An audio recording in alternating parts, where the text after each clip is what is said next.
We're at the halfway point of the 2025 Formula One season. We've done the best 5. It's time to do the worst 5 drivers in 2025. And let's just kick things off, okay?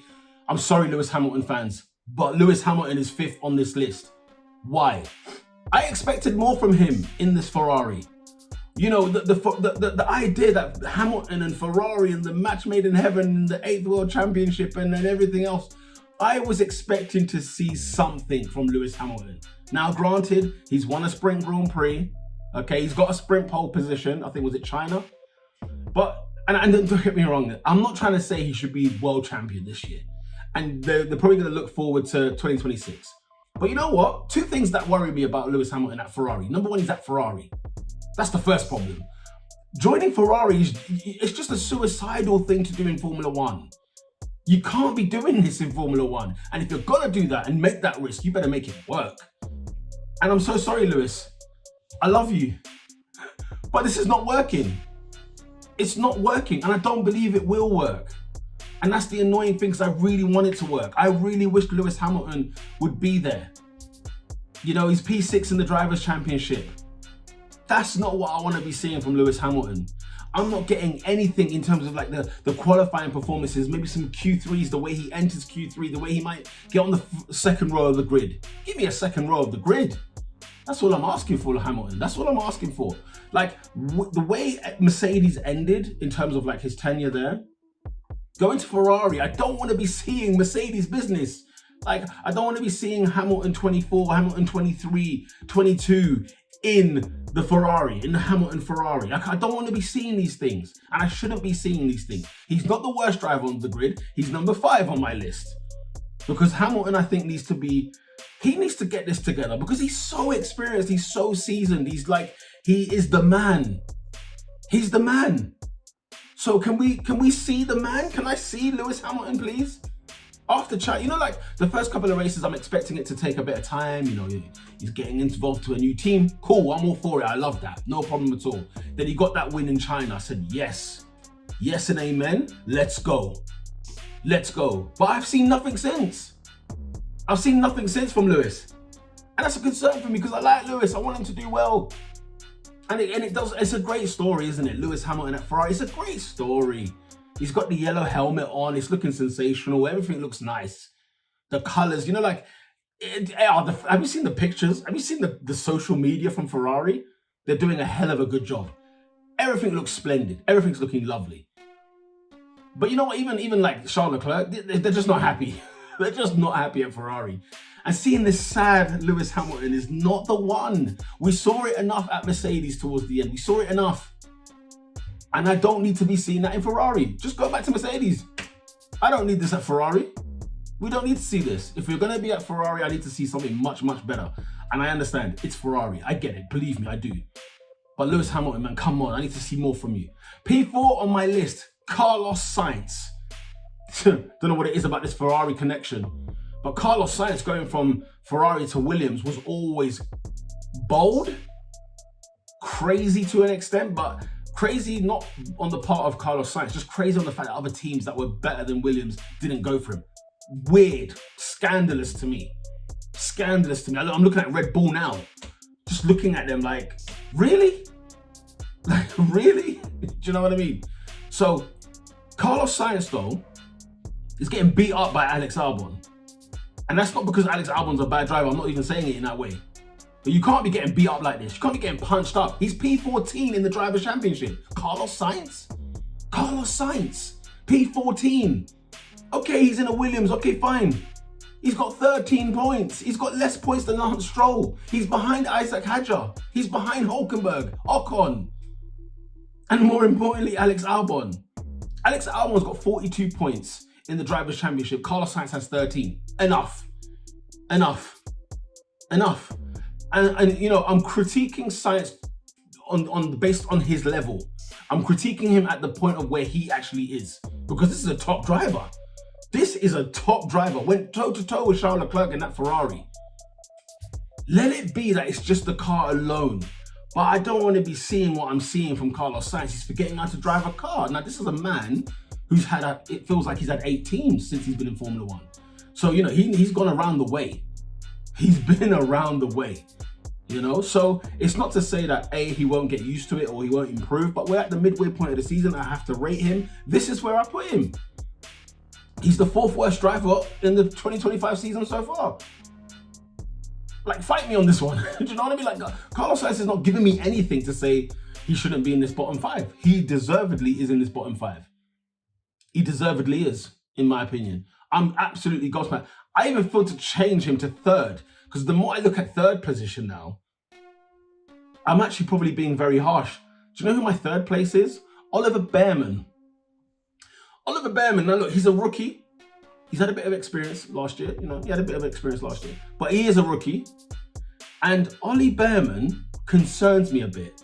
6 points in that Haas. His teammate Esteban Ocon, 23 points in that Haas. Now, Haas have brought in 2 new drivers for the season. So you could argue, listen, they're all trying to find their way. They're trying to find their feet.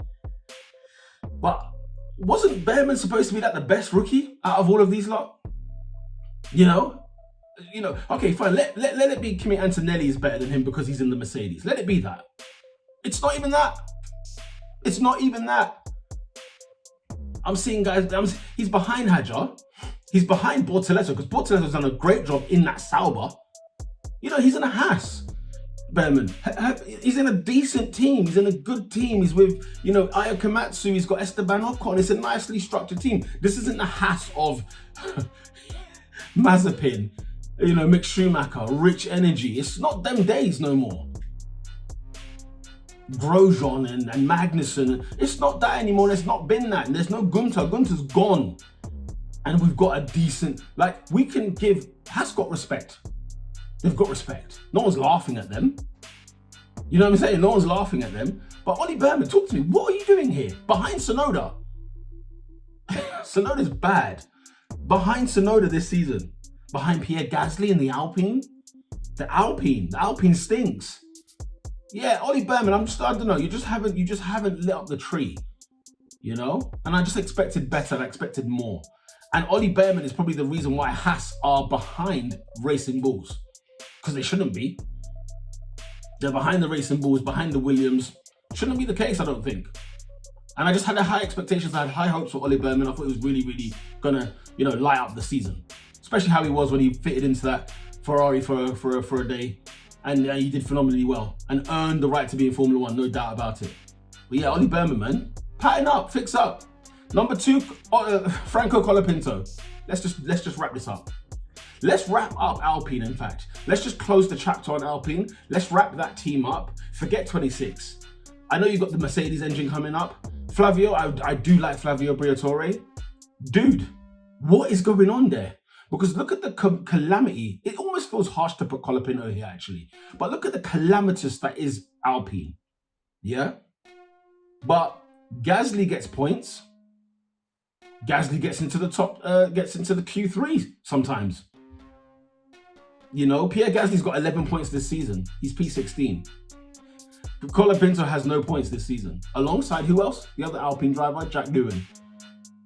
They're a mess. They're an absolute mess.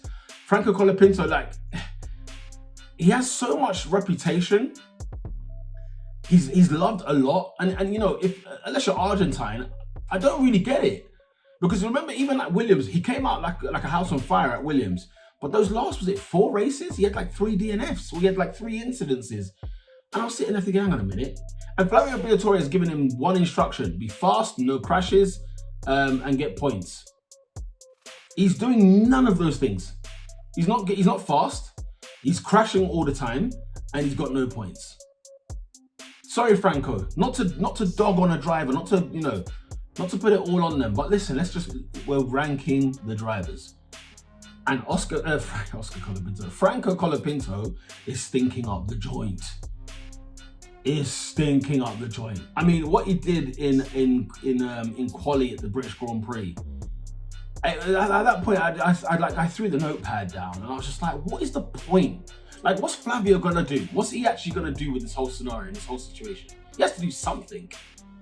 You know, Jack Doohan loses his places after 6 races or whatever it was, and then Franco's in for 5 races, and it can't be helped. Don't get me wrong, but man, oh man, I think that Alpine is better than where it should be. I mean, Alpine is like, what, 20th?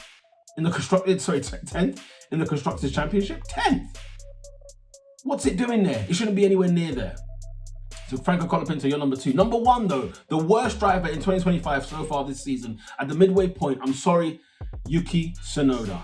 Because what is going on? You're in a Red Bull, there is no excuse for where you are. There is no excuse for the performances that you've been giving us in 2025. He has stunk the joint. He has not done well in that race, in that Red Bull.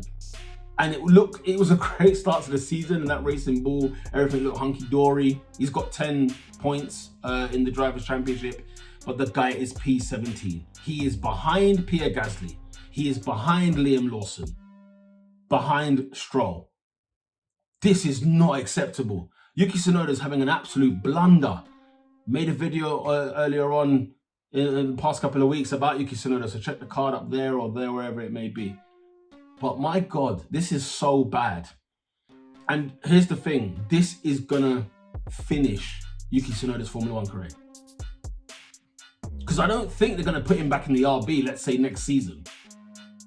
They sure as hell ain't gonna keep him in the Red Bull next season. So what does this now mean? Where does he go from here? He's finished. Unless he changes it in the second half of the season, Yuki Tsunoda is finished. It's done. The Yuki experiment is done. And he's never really lit up the trees, you know what I mean? Like he came in with a reputation, people loved him, people like him, and he's not talked about at all. And that was my main gripe on my last video, was like, come on, let's have a conversation about this guy. Why is no one talking about him? He's stinking up the joint. We need to talk about it. We're quick to talk about everybody else's performances when they're not good, especially when they're not the popular guy. We're quick to talk about it, but when it comes to Yuki Tsunoda, oh no. When it comes to our darlings in Formula 1, we give them a bly. We shouldn't be giving these people a bly. Gasly shouldn't be getting off. Lewis Hamilton shouldn't be getting off. Same with Yuki Tsunoda. They should not be getting off. And I'm sure at some point, they're going to get onto Carlos Sainz at some point. And at some point, they're probably going to get onto Ollie Bman. But they're the nice guys of the world, right? So we can't touch them. I'm sorry, Yuki Tsunoda has been dreadful because he's in a Red Bull, for goodness sake. I argue that Red Bull is better than Mercedes and Ferrari. It should be. Red Bull should be P2 in the Constructors' Championship. It just should be. Even if the car's hard to drive or this, that, and the other, few tweaks here and there, blah, blah, blah, they should be second in the Constructors' Championship. Max Verstappen's got 150 points this season. And Yuki's giving me 10? Get out of here. There's no way. There's no way. Comment down below if you think my list is sensational or it's terrible. Let me know if my 5 in order, maybe it might be the wrong order. That I can argue with you guys with. That's fair enough. But these are the worst 5 drivers this season, no doubt. No doubt about it. Liam Lawson should have been in this list though. Liam Lawson should have been in this list, I must admit. But when I consider all things, I look at the others that are worse, Liam Lawson got away with it. He got away with it this year. YouTube thinks you'll like this one over here. And I've also got a playlist of the different rankings from elsewhere. So, we've done the best drivers ranking, we've done the best team ranking, worst team, and you're here watching the worst driver ranking. So click those videos there below and make sure you smash a like on the video if you like Formula 1 content like this. And until next time, lights out.